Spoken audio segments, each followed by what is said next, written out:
Hello बच्चों, कैसे हैं आप सब। आज की वीडियो में आपको बताने वाली हूँ कि नर्सिंग ऑफिसर, अगर आप एम्स में नर्सिंग ऑफिसर बनना चाहते हैं तो आपने नॉर्सेट एग्जाम का नाम जरूर सुना होगा। जी हाँ, मैं नॉर्सेट एग्जाम की बात कर रही हूँ।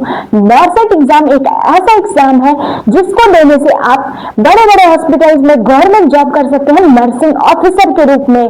सो गाइस, बहुत सारे स्टूडेंट हैं जिनको क्वेरीज रहती हैं, अभी कॉलेज में पढ़ रहे हैं, उन्हें नहीं पता है कि नर्सिंग एग्जाम देना है और कैसे नर्सिंग ऑफिसर बनना है, कैसे गवर्नमेंट जॉब लेनी है।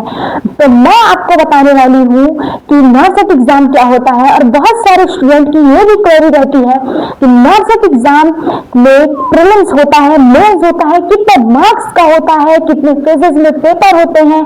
बहुत सारी क्वेरीज होती है स्टूडेंट को, मैं सारी क्लैरिफाई करने वाली हूँ इस एक वीडियो में। सो गाइस, हमारे वीडियो से जुड़े रहें इन तक। Let's start the video.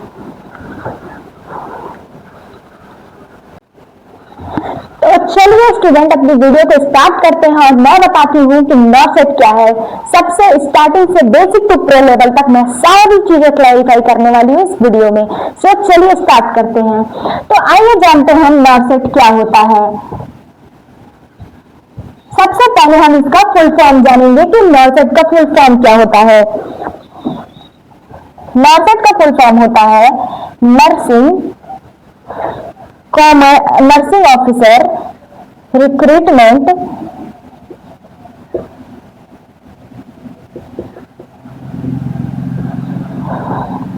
Common eligibility test.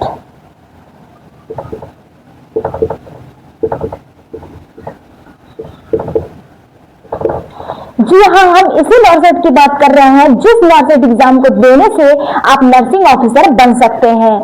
तो आइए आगे देखते हैं इसके बारे में। अब मैं इसमें बताना चाहती हूँ नॉर्सेट क्या है। फर्स्ट स्टेप देखते हैं। स्टेप फर्स्ट, नॉर्सेट क्या है। नॉर्सेट क्या है।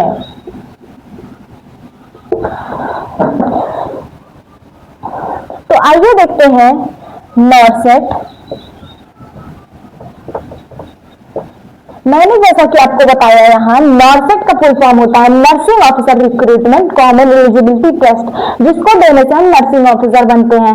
देन उसके बाद हम देखते हैं कि इसमें जो है नॉर्सेट में जो है, अगर हम इस एग्जाम को देते हैं तो बहुत सारे गवर्नमेंट संस्थानों में जो एम्स, जैसे AIIMS Jodhpur, AIIMS Deoghar, AIIMS Raipur, AIIMS Bareilly, बहुत सारे एम्स हैं जिसमें एडमिशन आपको मिल सकती है। एम्स दिल्ली हो गया, बहुत सारे हॉस्पिटल्स में आपको जो है जॉब करने का नर्सिंग ऑफिसर के रूप में मौका मिल सकता है नॉर्सेट एग्जाम को देने से। पहला स्टेप ये क्लैरिफाई हो गया।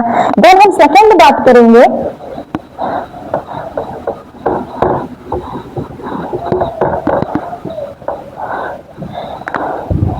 सेकेंड स्टेप जो है, सेकेंड स्टेप में मैं बताना चाहती हूँ नॉर्सेट का सिलेक्शन कैसे लें। नॉर्सेट का सिलेक्शन प्रोसेस क्या है। सिलेक्शन प्रोसेस,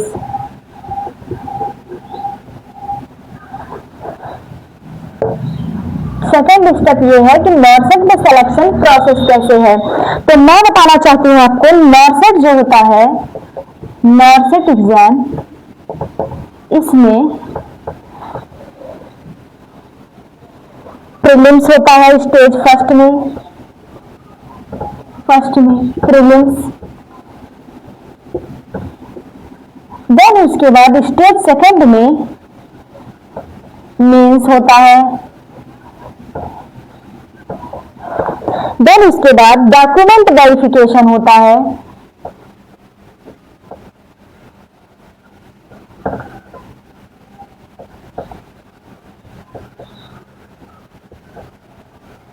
देन उसके बाद देखेंगे आगे फाइनल सिलेक्शन होता है।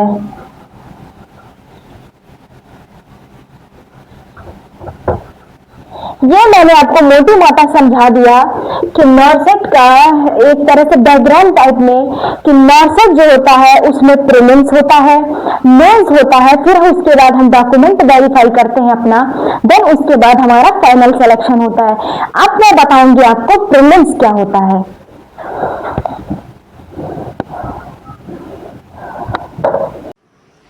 तो चलिए फ्रेंड देखते हैं कि प्रीलिम्स जो है, प्रीलिम्स हमारा डिवाइड है, नॉर्सेट प्रीलिम्स होता है, मेंस होता है। तो हम पहले प्रीलिम्स देखते हैं। प्रीलिम्स जो है स्टेप 3 हम देखने जा रहे हैं।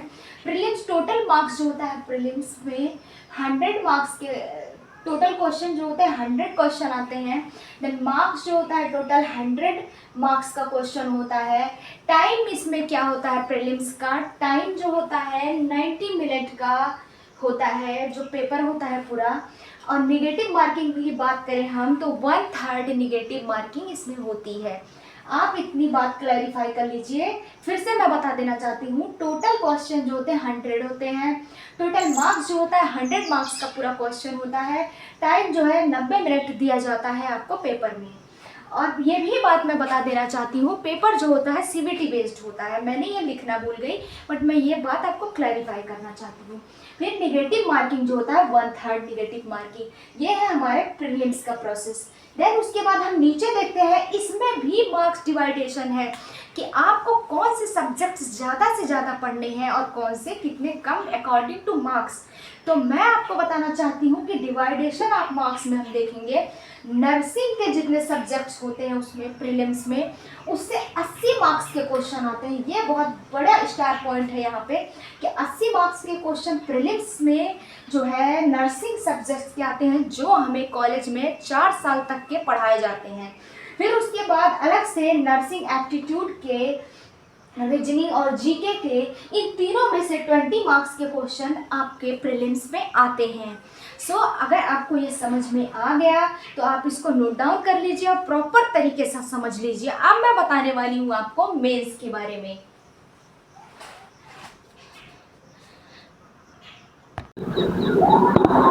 तो आइए नर्सिंग एस्पिरेंट देखते हैं हम मेंस के बारे में। स्टेप 4 देखते हैं आज कि मेंस जो है नॉर्सेट का, उसमें कितने मार्क्स के क्वेश्चन आते हैं, कितना मार्क्स होता है, कितने टोटल क्वेश्चंस होते हैं, टाइमिंग क्या है, निगेटिव मार्किंग क्या है, और ये भी देखेंगे कि जो है कौन कौन से सब्जेक्ट्स जो हैं उसमें बहुत ही ज्यादा आते हैं।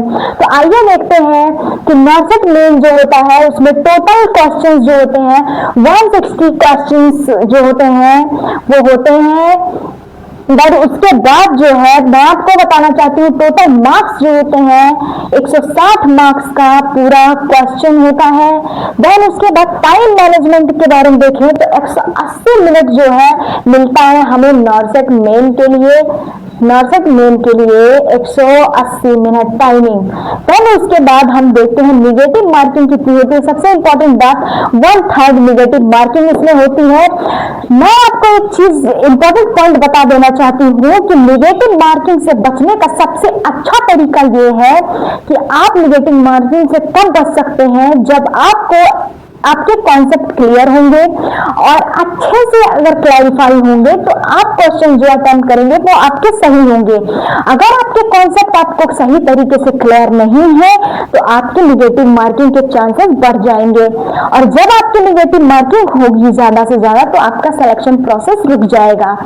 तो मैं बात करती हूँ कि आपको सबसे ज्यादा कॉन्सेप्ट क्लियरेंस की जरूरत है।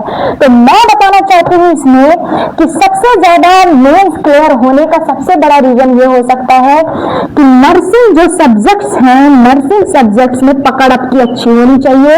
नर्सिंग सब्जेक्ट्स ही मेंस का सिलेक्शन कराता है।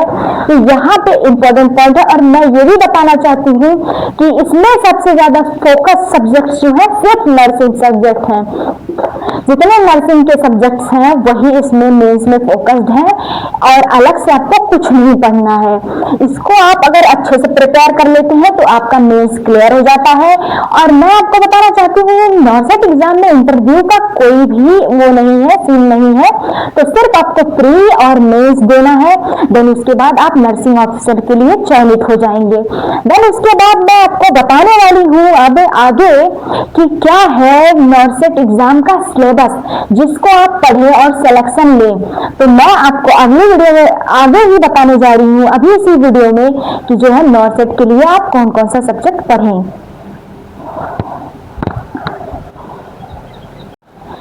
तो चलिए नर्सिंग एस्पिरेंट मैं आपको बताती हूँ कि नॉर्सेट में कौन कौन से सब्जेक्ट आते हैं।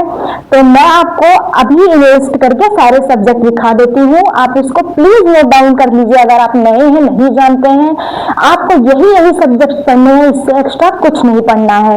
तो चलिए हम बढ़ते हैं स्टेप 5 पर। नर्सिंग सब्जेक्ट्स, नर्सेट में कौन कौन से सब्जेक्ट्स आते हैं मैं यहाँ पे लिस्ट कर दे रही हूँ प्रॉपर। पहला सब्जेक्ट जो है नर्सेट में आता है FON, fundamental of nursing.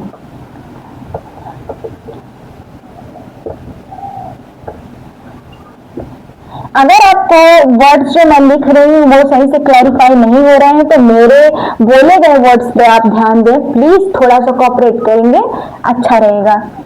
Second जो है एनाटॉमी एंड फिजियोलॉजी।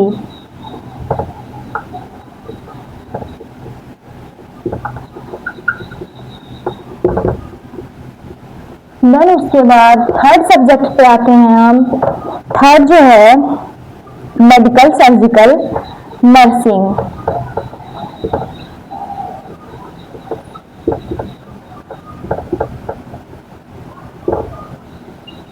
देन हम फोर्थ की बात करते हैं, फोर्थ सब्जेक्ट की फार्माकोलॉजी।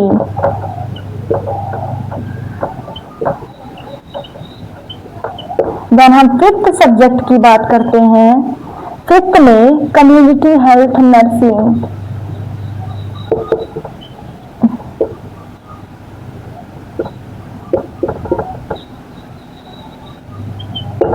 देन हम सिक्स सब्जेक्ट की बात करते हैं तो mental health nursing.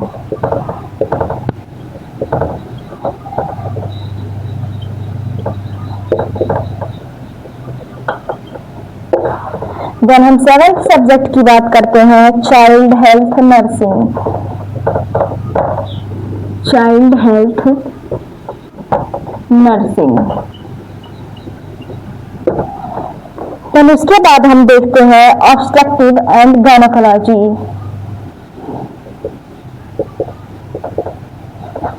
And gynaecology. Then उसके बाद जो है नौवां सब्जेक्ट जो है हम देखते हैं न्यूट्रिशन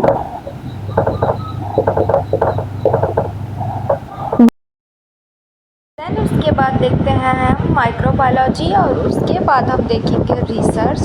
देन 12वां सब्जेक्ट हम देखते हैं मैनेजमेंट। सो